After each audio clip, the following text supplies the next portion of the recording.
I didn't introduce myself, right? Sorry. Sorry. So my name is Marina. I'm one of the trustees here at Stargardt Connected, and I also have Stargardt disease. So moving to our panelists, we have Emily.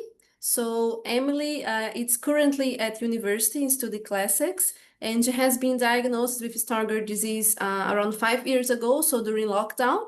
And she'll be talking with us today about her experience of navigating the educational system. I think would be really nice because it's a period of our life where we face a lot of barriers and at the same time understanding our visual impairment. We also have Alice. Alice is a mom of two, and he owns her own business as well.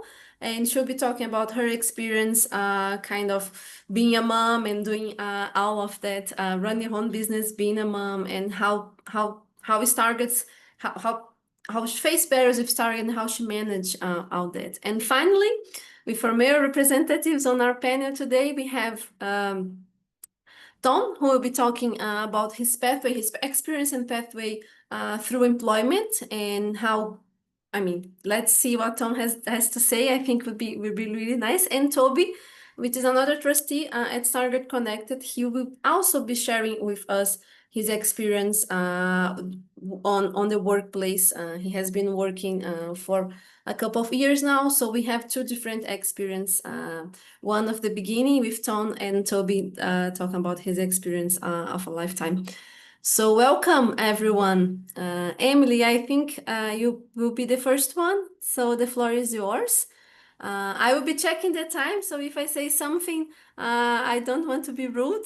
I'm just checking to be on time, and Louise will be helping us with questions. So please use the chat as you are doing. It's been really nice to see the comments and the questions. The floor is yours, Emily. Thank you very much for joining us today. Perfect. Thank you so much, Marina. And thank you to Bavna and Rosie for having me today. So, my name is Emily. I'm a university student diagnosed at a very pivotal time in my education, which was when I was doing my first big lot of GCSEs, which are like your first big exams that you have. So, I was diagnosed at 15 years old, and during the global pandemic, which made things a lot more difficult with getting kind of assistive technology. So, as well as dealing with a pandemic, I had dealing with sight loss at a really essential age and kind of adapting to like my new system of education. So, throughout secondary school, a lot of what I needed to do was about advocating for myself. And at 15, when you've been diagnosed with a visual impairment at any age, it's a grieving process. But, I had this whole vision of my life that kind of changed a lot. And it was a really difficult experience going through. So there were many times when I actually didn't want to advocate for myself. And I didn't really know how to because I'd never had to do that. So, a lot of my self advocacy at this time was kind of helped by my parents. Not only was I having to kind of learn all these different accessible softwares, I used to use Supernova, um, which I had training on by people from the Sensory Council in my hometown, which was really, really useful. That software got me through my GCSE exams and then onto college. So, or sixth form, I think will be a better way of describing it because around the world, college means university. So for my 16 to 18 education, it was the first time that I ever had proper support. I had an absolutely incredible team at college who were basically there for me wherever I needed them. I learnt to advocate for myself in this time, which honestly was absolutely life changing. I really learnt how to make my needs heard, which I think, not only was the support better at college because they had more funding than my secondary school did, but um, I was also more widely supported because there weren't all that many people with like profound needs or as much profound needs as I had. So it was just a brilliant experience because I had a whole support team around me. It wasn't just kind of me talking to people who had known me since I was 11 and still had relatively good vision. I didn't, they just kind of knew me as the blind girl, which was actually quite a comforting label to have at the time because nobody had kind of ideas about what I could or couldn't do because they didn't know me before Stargardt's diagnosis, which was a really freeing thing. So, a lot of my experience with education before university was just kind of muddling through on my own and finding what worked on my own. And because no two people with Stargardt's necessarily have the same experience, it can be very difficult to find out what uniquely works for you. I have an identical twin sister. Some of the things I use, she absolutely hates, and some of the things she does, I don't get how that is helpful at all. So even in an experience like that, it's really subjective. So things that I use is I'm a Mac user. I have iPhone, iPad, Mac, and they like just the internal Apple ecosystem almost, and how everything is always universal with the accessibility has been brilliant. Apart from this new software update with the liquid glass rubbish, yeah, don't get me started on that. But I have learned through like my 5 years with diagnosis, how to make things work for me.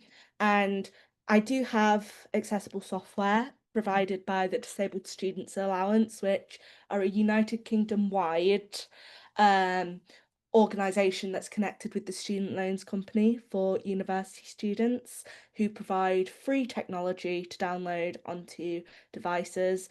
And unfortunately, you can only get this if you're a student. So some of the softwares that I've ended up having have not been as good as my Mac systems. Like if I didn't have my Mac and my iPad, I would not be able to study. I would not have gotten to where I am today without them. So that's been absolutely brilliant. So I think in terms of education and experience, it is what you make it, I guess. You kind of have to be, not to use like an overly long metaphor. You have to write your own story with it because if I hadn't put on my university application about having Stargardt's, I would not have the support that I have today, which is brilliant. I also have a specialized study support person who basically fights in my corner, and she has sent emails to lecturers when they've not necessarily done things right. So I guess your experience with Stargardt's is kind of what you make it. You need to advocate for yourself. I can't possibly like oversell how important self-advocacy is because if people don't know that you're struggling, they can't help you. And that can be a really intimidating thing to do. As I said, when I was 15 years old and newly diagnosed and going through the grieving process of losing my sight, I did not want to do it. But now I will go to like my lecturer's offices and just say, this isn't working. Can we do something else? I did it the other week and got an alternate assignment for one of my university modules, which was brilliant. So a lot of it is trial and error, which does unfortunately involve error and speaking up and asking people to help. They might not always get it right, but at least there's someone in your corner to help, I guess. So, yeah, that's all I've got to say. It was so nice to hear you, Emily. And I feel that self-advocacy thing part it's very important. We need to be brave to speak ourselves and to explain what barrier we are facing, what type of support we need, even if we don't have it fully, completely understood ourselves. Uh, and this type of bravery requires energy. So I feel it's okay as well. Sometimes when we need to self-advocate a lot, we feel tired as well. So we let us be kind with ourselves too. But sure, I saw myself a lot when you were talking about self-advocacy in the educational space. and be open about our condition. This is a process, and I'm so happy that you are. I'm personally happy for you to be so bravely able to navigate all of that. And thank you so much for sharing with us. I will now move to Alice. Alice, are you there? Hi, can you hear me okay? I can. Great. Hi. Hi. Hi, everyone. It's really nice to be here. Thank you, Bhavna, for asking me to take part. And thank you, Emily, for sharing. Likewise, so much of what you're saying, I'm like, yes, wow. And it's reassuring to hear other people having similar experiences. So yeah, as Marina said, I'm Alice. I have two little boys. They are 4 and 2, keeping me very busy and on my feet. I also run a music education company called Sing Education. So I'm a musician, do primary school music stuff, all things singing and music. I'm mainly going to share, as Barbara asked, around the challenges of being a mum to young children with Stargardts, as in I have Stargardts, and some of the practical things that I do and tips, things that have helped me along the way. So that's going to be my main focus in this little snippet. So yeah, it's about kind of, I've wanted my children to not be limited where possible by my sight, but also to understand. So I'm hoping that some of you'll either come away with a takeaway for yourself, or a new idea, or a way to support someone with Stargardts, whether it be now or in the future when they have children. So yeah, I'll begin by sharing some of the things that are challenging as a parent. And it's a short list of things that came to me, but there's many more that I'm sure you could all think of. So reading books, it's a huge part of childhood. And so the big board books, when my boys were babies, I could usually see the text because it would be like one word per page. Now, 4 and 2, a lot of the storybooks, the text is really tiny. A lot of books, very annoyingly, is italic font, or it's on a dark background. It's all picture books. Everything's behind it. It's really like low contrast, hard to read. Even on the Kindle version, it doesn't have just normal text. It's just a Kindle version of the same font. So that's challenging. Getting about this challenges, particularly now that it's autumn in the UK. It's getting dark by school pickup time. It's hard, people not understanding it. As Emily said, people don't always know and might not even understand, even if you explain. And so that can be very draining, as can the kind of self-advocacy. It can be quite draining emotionally and physically. For me, on my eyes, they just get quite drained, strained, and very dry. So keeping an eye on the boys can be a particular challenge, especially the 2-year-old. The 4-year-old is starting to communicate more. I'll share a bit more about that in a moment. But yeah, I have a very, very active 2-year-old who will be very quickly found climbing up something, going here, there, and everywhere. He's a lot of fun. Swimming lessons. So this has been something that when they're babies, I've been able to do. Now my older boy swims on his own. I can't see him in the pool. I use my monocular, but I'll share more about that. A cane with a pram, that's just a challenge in itself. Which I don't always do. So yeah, school events, that's something that can be challenging. So I'm going to share now some of the things that have helped with some of those things. And of course, these are just things that have helped me. So everyone's different. Children are all different, and everyone parents differently. So yeah, take what you find useful. So I dress my boys where possible in really bright colors. So often like pink, neon orange, yellow. I try to find the brightest colors possible, which for some reason boys' clothing is harder to find in those colorful colors. So yeah, I have to kind of hunt online for those to make sure I find if they're in a bright orange jumper, they've both got this a neon orange hoodie, got the same one, and I can spot them when most kids are in, like, especially boys, a lot of boys tend to be in the clothes are gray, blue, and that's harder to see for me. So yeah, means I can spot them, say in the soft play. I put bright coats on them. So my older boy has like his raincoat is bright green with the reflective things on it as well, so it kind of shines back. Bright helmets when they're on their scooters and things like that.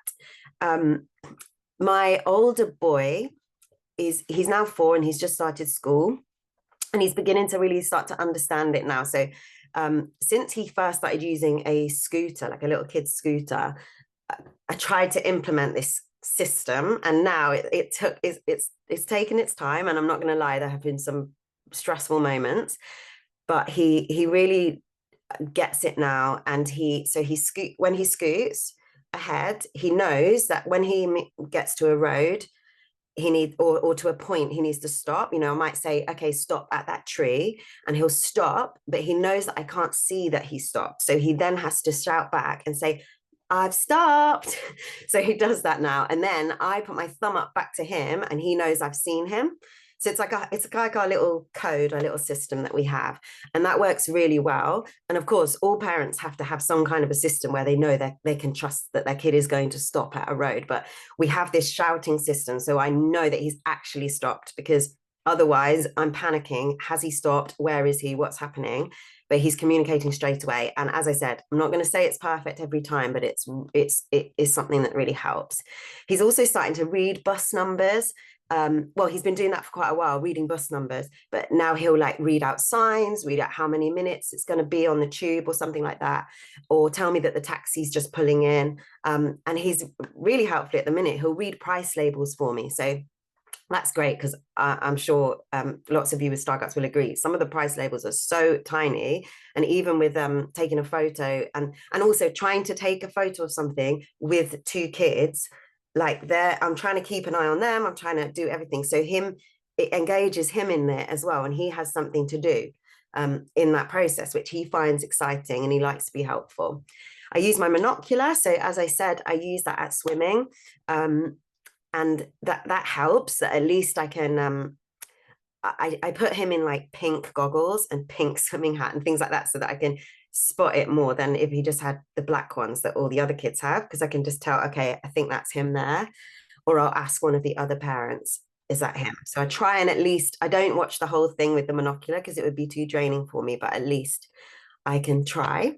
And one of the cutest moments I had recently was he was doing a show at nursery when he was at nursery last year, and he was singing, and he started to do his little pretend monocular like this for half of the show. And it was just so sweet. Me and my husband, like, we just loved it after, and we asked him about it, and he said, well, I was looking back at you because I was watching him like this. And he was like, I was looking back at you with my monocular. And it was just a really super sweet moment that we caught on camera as well. So that's most. I've got a few other thoughts around, like, asking for assistance where possible, using phone, using AI for recipes. And one of the biggest things that's really helped me is telling other people. So as Emily said, and Marina, saying to people, explaining what I need them to do and what support I need. So whether it be my friends or mum friends, I'll say, I'm going to need you to say, hi, it's Imi, or hi Alice, even, like, so that I know you are talking to me, it's so and so. And lots of my friends are starting to do that, and I find that's harder with old friends that I've known for years and known them before I had before Stargarts developed, or that, yeah, that if they've known me a long time, it's hard for them to realize what they need to do now, whereas newer friends, they're like, oh, okay, cool. A bit like Emily said about uni. I also, for books, I use Audible, Kindle app on iPad. I find better than the actual Kindle for me. And RNIB in the UK have a library. There's a Christian charity called Torch Trust that do enlarged books. So for me, that's helpful. And there might be other charities for other faiths. And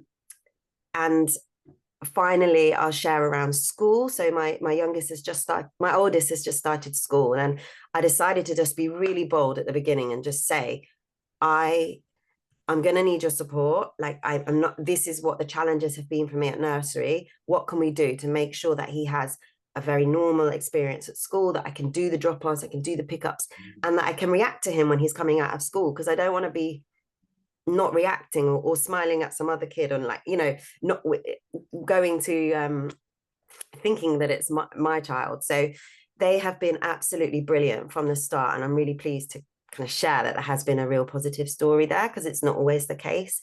And they got me in before he started school. They showed me exactly where I needed to go to drop off, to pick up, and I've used my cane from the start to kind of help them to know that I'm registered blind. So yeah, that's been some of the stuff that's been really helpful for me. And I think I'll pass it on now back to Marina. Thank you. No, Alice, thank you very much. It's always good to listen to you. It reminds me and shows how amazing our community is, how amazing you are now talking. Colorful hats, t-shirts, and everything. It's something that my husband does with me as well. So I found it interesting when we go to crowded places. He always puts something that is very colorful, so I don't miss him, which is very nice. And I was wondering how interesting is your relation with your kids, and because normally in our community we sometimes hear the parents' experience. I was curious to hear someone who has a father or a mother with Stargardt disease, and how was for this person to grow up having a parent with vision impairment. I think it would be nice to consider for the future, because I'm sure your kid is a child, but I'm sure he will learn so much throughout life with your experience and your openness and love, because I see a lot of love when you talk and respect. Thank you very much. It was again amazing. Again, listen to you. But now over to Tom and Toby. So Tom, are you there? Welcome. There Good you morning. are. Yeah, good afternoon, Hello. everyone. Thank you very much, Marina, Barbara, and Rosie for organising. So I'm going to go through today just some, my path to employment, just to go through some of the difficulties people might face, getting employed.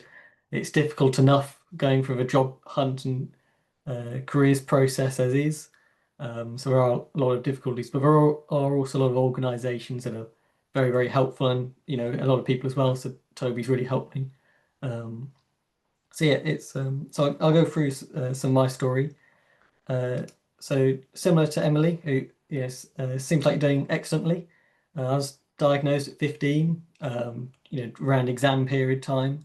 So it was quite a bit of adjustment, going through, education, university, to try to stay positive, be resilient, to get through your exams.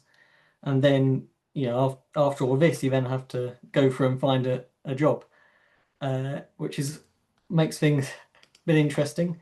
And there's lots of different advice out there, and there's lots of different organizations that really help. And so for myself, there's a great organization in the UK called Blind in Business.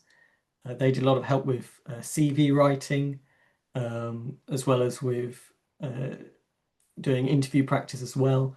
There's a lot of quite niche skills that, especially being visually impaired, can be quite difficult to get your confidence with.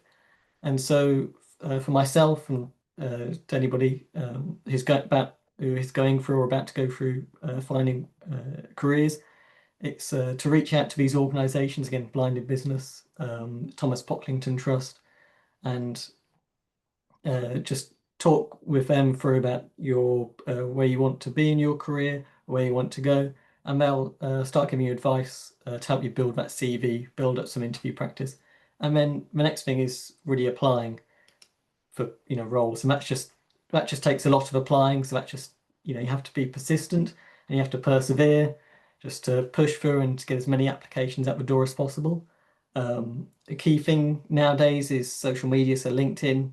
Again, to try to make sure your LinkedIn profile is really, really good, up to scratch. Make sure you're connecting with people, staying active, and using it as well to look for roles. And so, as you build up your skills, you will start to get interviews, but also it's difficult to get your foot in the door. And so, personally speaking, there's another organisation called Change 100 in the UK. That was really, really helpful. They have a program which supports disabled students and graduates and finds them a internship opportunity while also giving them CV and interview practice. And for me, this was key to getting my foot in the door, to get some experience down on my CV, to show people that I can work, I can contribute, and that I'm just as any other candidate for a role. And that for myself was the first part of my career. Again, that's one thing I think a lot of people are going to get lots of different advice on throughout their job search, is whether or not to put your disability in your CV, whether to be upfront or whether not to say. In the UK, you don't have to disclose whether or not you have a disability. However, I've had all sorts of different advice of whether to or not to. I've tried both. It really does seem to be the luck of the draw. So unfortunately, I can't give too much advice there. Generally, I'd say that when you're working with people, they're always been very helpful and very considerate and wanting to help. And so disclosing your condition will tend to bring, people to ask if how can they get help, how can they assist. I've only ever had really positive experiences with that. But again, that's really up to personal preference in my experience, whether or not to put down your disability. So after my internship with Change 100, I then went into a full-time role at a company called TerraMotion. But this really wasn't a career role, so I continued to apply just again to persevere through, make sure you're keeping your CV up to date, keeping your LinkedIn up to date, look around, just keep on applying, and again try different things. For myself, it was sometimes putting in whether or not I had a disability, sometimes not. Again, as Emily said, when applying for universities, sometimes it can be beneficial the way you put in how your condition has changed you and helped you and made you, maybe built your confidence up. And so just really try everything, throw everything at the wall and see what sticks. And recently I got my, career role. And again, it's just, keeping that perseverance, keep on looking, keep on trying, just persevere, and you will get there in the end. Perseverance. I think it's very important. I like when you said keep up perseverance. Really, really nice. And of course, on disclosure, it's really personal. But Toby, I know you have some experience to share with us as well. And I've seen we are a little bit over time. We start a little late. I hope this is fine. Thanks, Marina. Well, I'll scrap my 30-minute speech. I'll make it about 1 minute, I promise. Thank you very much. And thanks, Tom. Yes, I'm Toby. I'm a trustee of Stargardt Connected as well. I'm the treasurer. I was diagnosed with Stargardt's 40 years ago nearly, which is terrifying. But here I still am. I'm still in employment. I work in the civil service at the National Audit Office. I do value for money work for defence. Qualified as an accountant years ago, and I've been doing I've been in employment for years and still enjoying it, which is great, and it's very fulfilling, and it's a lot of fun. So I'm not retiring quite yet, even though I've been at it 35 years. I just wanted to say I wanted to distill 35 years into about three lessons from me, three things. If you've got Stargardts, I think one is and it's what Emily said and Alice. I think it's just worth remembering that when you have Stargardts, you look normal. You don't. I mean, some of us have canes. I don't actually use a cane, but people don't know that you've got a problem. So it's worth saying and saying, but not overdoing it, but saying at the beginning. I say at the beginning of meetings or assignments or with new studies, I just tell people that I find recognizing faces difficult. I find reading difficult. I have got this visual thing, but so if you could please say who you are when you're talking to me and read things out when there's a meeting. I think that's become really important, and I think that's a really important thing to do. But do it, you know, don't make a big fuss about it. That's what I would say. It's just being practical, and people then go, okay, right, you know, and then 99% of the time they're very helpful. The second thing is don't be too hard on yourself. I think that's another lesson I've learned. We're playing a slightly different game to most all the other people in the workplace. It's harder for people with Stargardts and getting easier with great technology, and attitudes are better now than they were in the early 90s, definitely. But nevertheless, it's still hard. So don't give yourself too hard a time. You have bad days. I do, you know, God, you have to listen to another document on something. I can't be bothered. I'm too tired. My eyes hurt. Okay, that's fine. You know, just don't give yourself a hard time. And the third thing, though, and linked to that, final thing is just be tenacious, though. Be tenacious. We've talked about it. Yeah, the perseverance Tom was saying. Stay with it. You know, when things go badly, don't worry. It swings and roundabouts. Things will turn. It'll come your way, but just don't give up.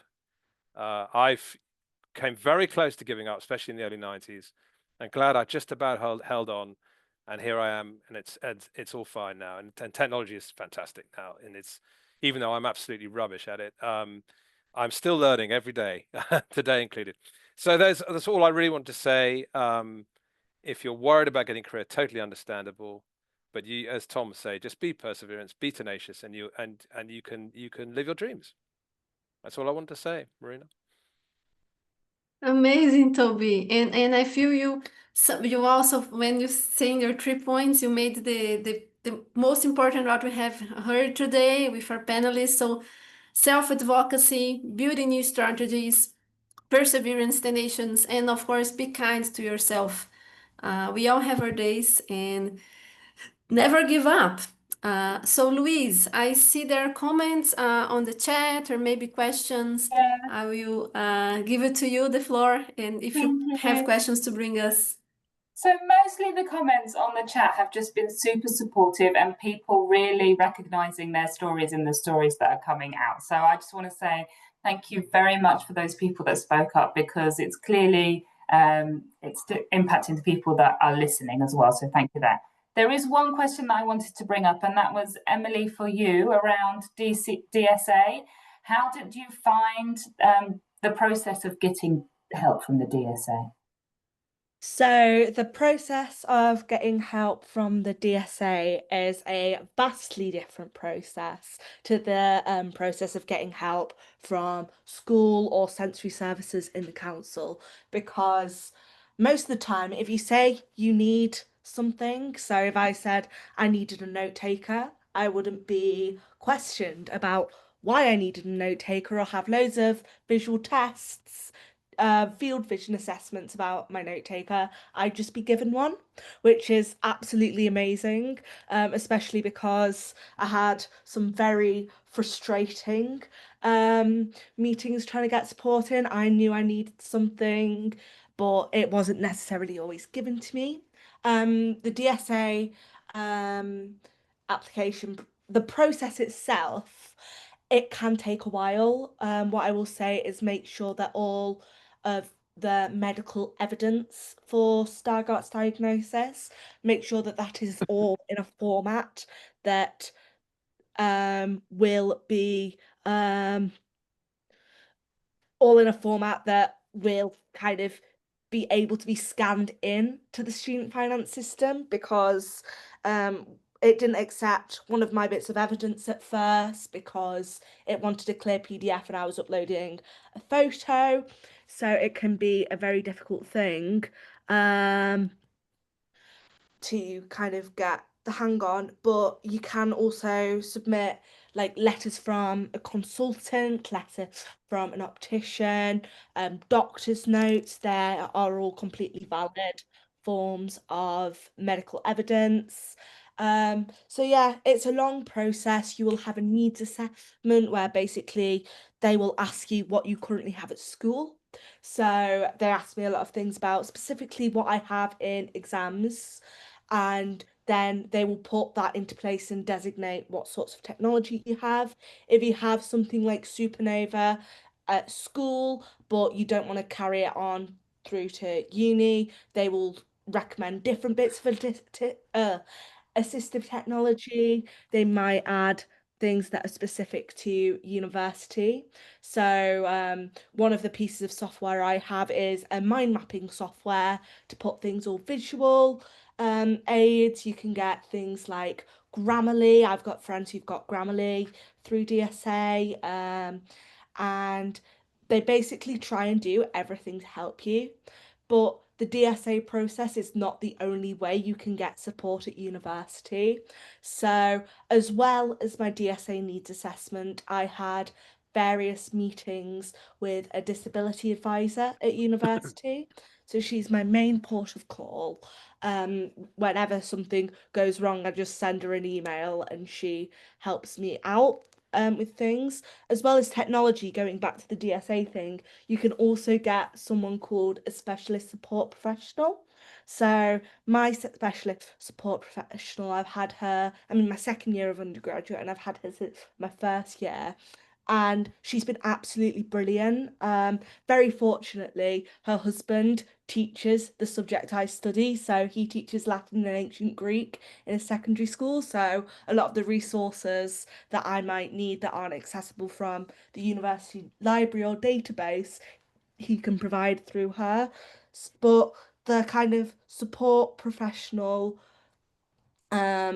system that you can get through DSA can be as helpful, if not more helpful, than different bits of technology.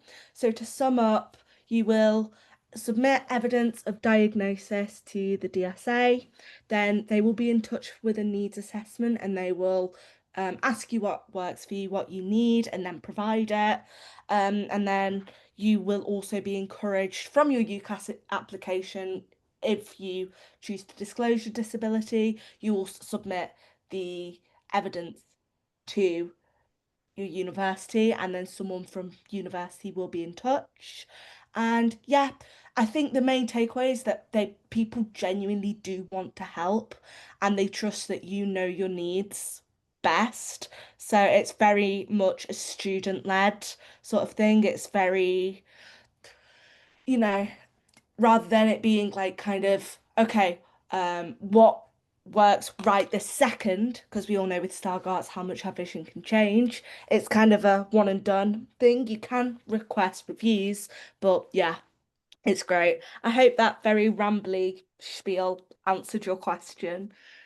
I mean, that's brilliant. And I think that's my experience as well, is that DSA are so much less competitive than what you will have experienced in secondary school before that. It's just so much more of a supportive environment. So thank you. Yes, I think that answers that question. So Bhavna, I think it's probably time to hand over to you for your next session.